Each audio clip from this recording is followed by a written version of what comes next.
श्री शिवाय नमस्तोभ्यम। स्वागत है आप सभी का हमारे चैनल डेली स्पिरिचुअल स्टोरीज पर। आज की इस वीडियो में हम सुनेंगे पावन पर्व नाग पंचमी की पौराणिक कथा।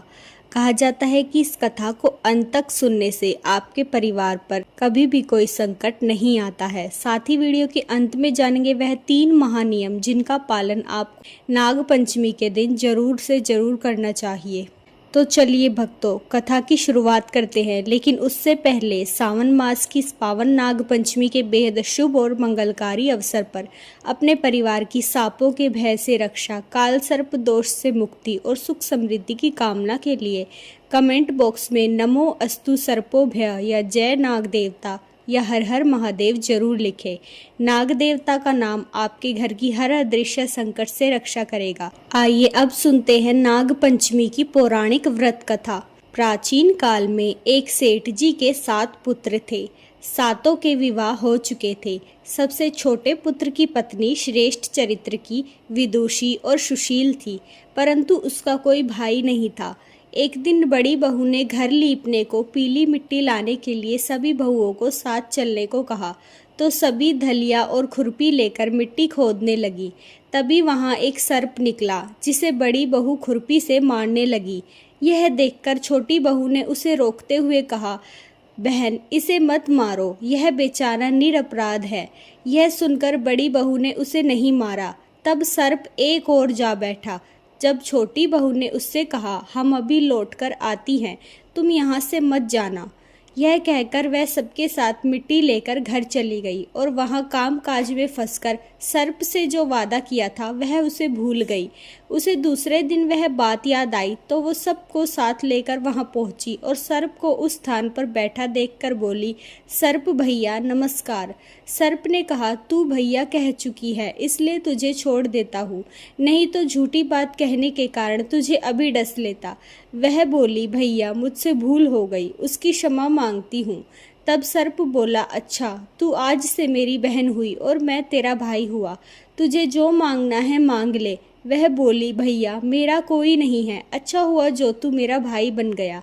कुछ दिन व्यतीत होने पर वह सर्प मनुष्य का रूप रखकर उसके घर आया और बोला कि मेरी बहन को भेज दो। सबने कहा कि इसका तो कोई भाई ही नहीं था, तो वह बोला, मैं दूर के रिश्ते में इसका भाई हूँ। बचपन में मैं बाहर चला गया था। उसके विश्वास दिलाने पर घर के लोगों ने छोटी को उसके साथ भेज दिया। उसने मार्ग में बताया कि मैं वही सर्प हूँ, इसलिए तू डरना नहीं और जहाँ चलने में कठिनाई हो वहाँ मेरी पूंछ पकड़ लेना। उसने कहे अनुसार ही किया और इस प्रकार वह उसके घर पहुँच गई। वहाँ के धन ऐश्वर्य को देखकर वह चकित रह गई।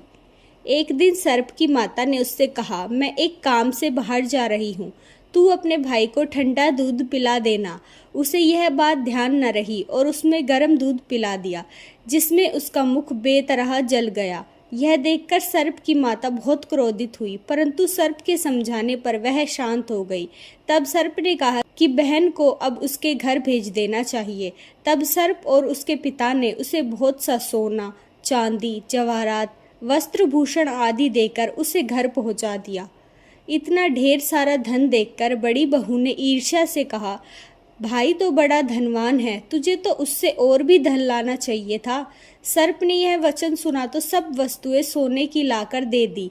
यह देखकर बड़ी बहू ने कहा, इन्हें झाड़ने की झाड़ू भी सोने की होनी चाहिए। तब सर्प ने झाड़ू भी सोने की लाकर रख दी।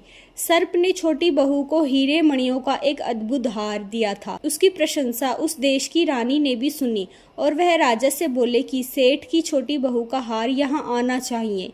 राजा ने मंत्री को हुक्म दिया कि उससे वह हार लेकर शीघ्र उपस्थित हो। मंत्री ने सेठ जी से जाकर कहा कि महारानी जी को छोटी बहू का हार बहुत ही पसंद आ गया है और वह इसे पहनेगी, वह लाकर मुझे दे दो। सेठ जी ने डर के कारण छोटी बहू से हार मांगकर दे दिया। छोटी बहू को यह बात बहुत बुरी लगी। उसने अपने सर्प भाई को याद किया और आने पर प्रार्थना की कि भैया, रानी ने मेरा हार छीन लिया है, तुम कुछ ऐसा करो कि जब वह हार उसके गले में रहे तब तक के लिए सर्प बन जाए और जब वह मुझे लौटा दे तब हीरो और मणियों का हो जाए। सर्प ने ठीक वैसा ही किया। जैसे ही रानी ने हार पहना वैसे ही वह सर्प बन गया। यह देखकर रानी चीख पड़ी और रोने लगी। यह देखकर राजा ने सेठ के पास खबर भेजी कि छोटी बहू को तुरंत भेजो। सेठ जी डर गए कि राजा ना जाने क्या करेगा। वह स्वयं छोटी बहू को साथ लेकर उपस्थित हुए। राजा ने छोटी बहू से पूछा, तूने क्या जादू किया है? मैं तुझे दंड दूंगा। छोटी बहू बोली, राजन धृष्टता क्षमा कीजिए, यह हार ऐसा ही है कि मेरे गले में हीरो और मणियों का रहता है और दूसरे के गले में सांप बन जाता है।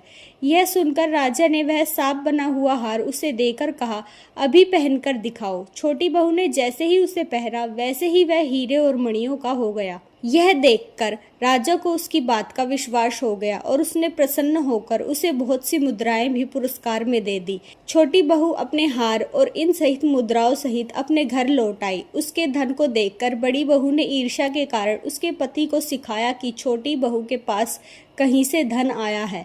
यह सुनकर उसके पति ने अपनी पत्नी को बुलाकर कहा, ठीक ठीक बता कि यह धन तुझे कौन देता है। तब वह सर्प को याद करने लगी। तब उसी समय सर्प ने प्रकट होकर कहा, यदि मेरी धर्म बहन के आचरण पर संदेह प्रकट करेगा तो मैं उसे खा लूंगा। यह सुनकर छोटी बहू का पति बहुत प्रसन्न हुआ और उसने सर्प देवता का बड़ा सत्कार किया। उसी दिन से नागपंचमी का त्योहार मनाया जाता है और स्त्रियां सर्प को भाई मानकर उसकी पूजा करती है। इसलिए आज के दिन को भाई पंचमी भी कहा जाता है। अब जानते हैं इसके 3 महानियम। गरुड़ पुराण और शिव पुराण के अनुसार नागपंचमी के दिन इन 3 विशेष नियमों का पालन करने से कुंडली का बड़े से बड़ा काल सर्प दोष और राहु केतु का संकट हमेशा के लिए खत्म हो जाता है। पहला, लोहे की कढ़ाई और तवे का निषेध। इस दिन भूल कर भी घर में लोहे के तवे पर रोटी ना बनाए और ना ही लोहे की कढ़ाई का उपयोग करें। शास्त्रों के अनुसार तवे को नाग के फन का रूप माना जाता है। इस दिन चूल्हे पर तवा रखना नाग देवता को जलाने के समान माना गया है। इस दिन आप पूरी या हलवा बना सकते हैं। दूसरा, जमीन की खुदाई पूरी तरह वर्जित। नागपंचमी के दिन खेत में हल चलाना, कुदाल चलाना, किसी भी तरह की जमीन की खुदाई सख्त मना है। ऐसा करने से अनजाने में सांपों के बिल नष्ट होने का पाप सिर पर चढ़ जाता है। तीसरा, द्वार पर गाय के गोबर से नाग बनाना। इस दिन सुबह उठकर अपने घर के मुख्य द्वार के दोनों तरफ गाय के गोबर से नाग देवता की आकृति बनाएं और उन्हें कच्चा दूध, दूर्वा और मिठाई अर्पित करें। इससे लक्ष्मी जी घर की ओर खींची चली आती हैं। तो भक्तों, यह थी सावन मास की नागपंचमी की संपूर्ण कथा और नियम। उम्मीद है यह कथा आपके जीवन में सुख, शांति और सुरक्षा लेकर आएगी। वीडियो को एक प्यारा सा लाइक दें और इसे अपने मित्रों और परिवारों के साथ जरूर शेयर करें ताकि उनकी भी पूजा में कोई भूल ना हो। चैनल को सब्सक्राइब करके बेल आइकन दबाना ना भूलें। मिलते हैं अगले एक और पौराणिक कथा के साथ। तब तक के लिए शिव जी की भक्ति में लीन रहिए। हर हर महादेव।